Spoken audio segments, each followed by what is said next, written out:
بسم اللہ الرحمن الرحیم۔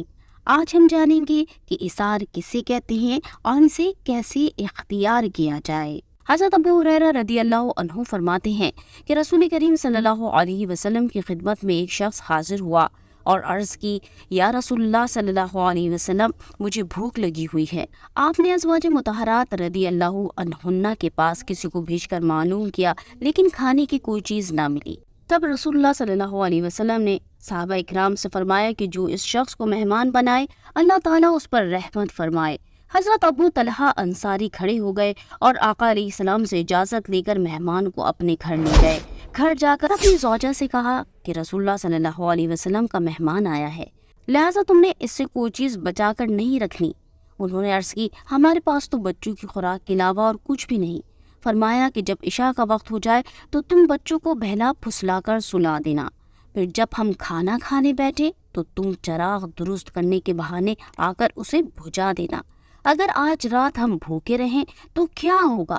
چنانچہ یہی کچھ کیا گیا تاکہ مہمان اچھی طرح کھا لے۔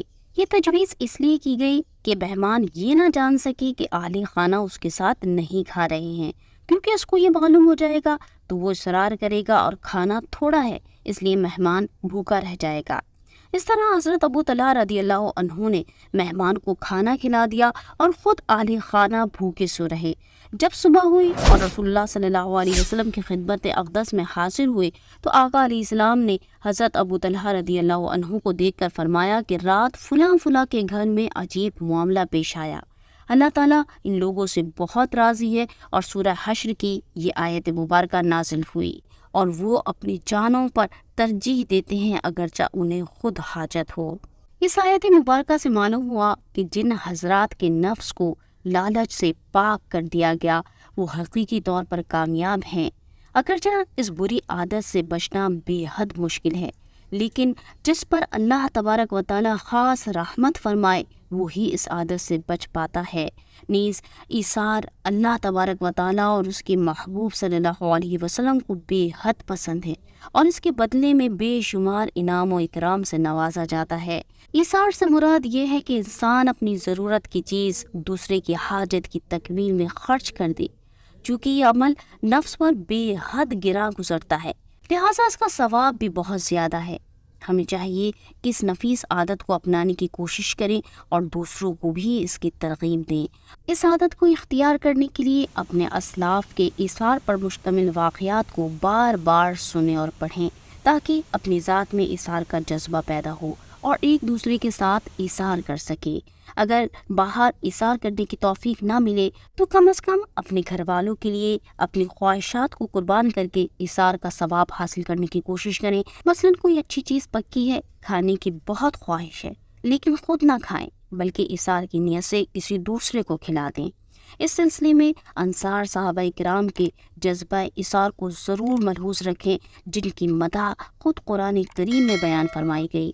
ارشاد باری تعالیٰ ہے، اور وہ جنہوں نے ان مہاجرین سے پہلے اس شہر کو اور ایمان کو ٹھکانہ بنا لیا، وہ اپنی طرف ہجرت کرنے والوں سے محبت کرتے ہیں، اور وہ اپنے دلوں میں اس کے متعلق کوئی حسد نہیں پاتے جو ان کو دیا گیا، اور وہ اپنی جانوں پر ترجیح دیتے ہیں اگرچہ انہیں خود حاجت ہو، اور جو اپنے نفس کے لالچ سے بچا لیا گیا تو وہی لوگ کامیاب ہیں۔ اس آیت مبارکہ میں انصار صحابہ کرام رضی اللہ عنہم کی انتہائی مدح و ثنا بیان فرمائی گئی ہے، جنہوں نے مہاجرین اور رسول اللہ صلی اللہ علیہ وسلم کی تشریف آوری سے پہلے اس شہر مدینہ کو اپنا وطن اور ایمان کو اپنا ٹھکانہ بنا لیا، اسلام لائے اور رسول اللہ صلی اللہ علیہ وسلم کی تشریف آوری سے 2 سال پہلے مسجدیں بنائیں۔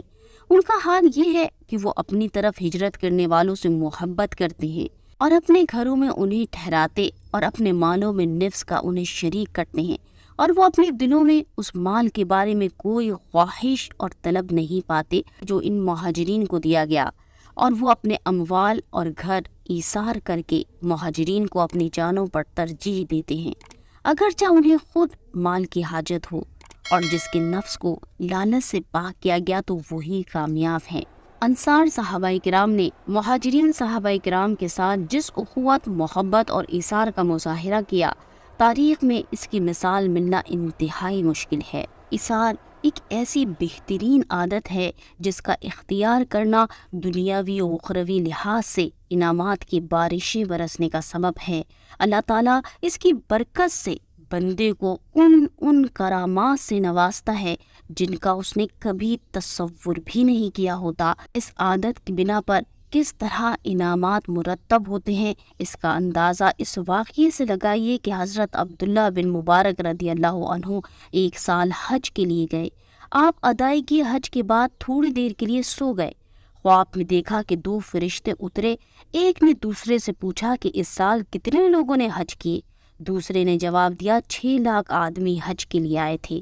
پہلے تو کسی کا حج قبول نہ ہوا، لیکن پھر اللہ تعالیٰ نے علی بن موفق نامی موچی کے طفیل جو کہ دمشق میں رہتا ہے اور اس سال حج میں شامل بھی نہ ہو سکا، سب کے حج قبول فرما لیے۔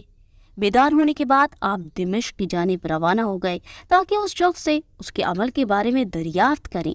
دمشق پہنچنے پر اس کو تلاش کر کے تمام خواب سنایا اور اس سے اس کے عمل کے بارے میں پوچھا۔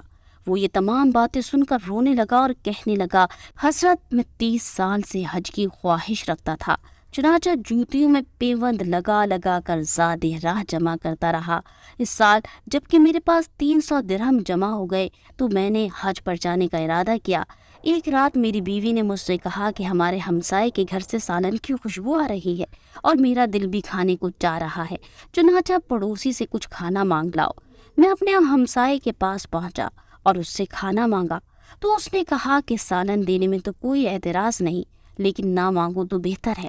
میں نے سبب پوچھا تو اس نے بتایا کہ کئی دن ہو گئے ہمیں کھانے کو کچھ نہیں ملا، میرے بچے بھوکے تھے، اس لیے آج میں جنگل کی جانب اکیلا نکل گیا۔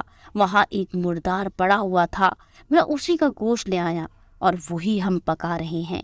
میں نے جب یہ سنا تو دل میں ایک آگ سی لگ گئی۔ اسی وقت گھر گیا اور 300 درہم لا کر اسے دے دیے اور اس سے کہہ دیا کہ انہیں خرچ کر لو، میں اسی کو حج سمجھ لوں گا، بس میرا یہی عمل ہے۔ حضرت عبداللہ رحمۃ اللہ علیہ نے فرمایا کہ تو نے سچ کہا۔ اس واقعے کے بعد آپ رحمۃ اللہ علیہ میں ایثار کی صفت حد سے بڑھ گئی۔ اللہ تعالیٰ ہمیں بھی صفت ایثار اختیار کر کے ایسے انعامات اور ثواب حاصل کرنے کی توفیق عطا فرمائے، آمین۔ اس طرح کی مزید علمی ویڈیوز کے لیے ہمارے چینل کو لائک اور سبسکرائب کریں اور بیل نوٹیفیکیشن کو آن کرنا نہ بھولیں تاکہ آنے والی ویڈیوز بر وقت آپ تک پہنچ سکیں۔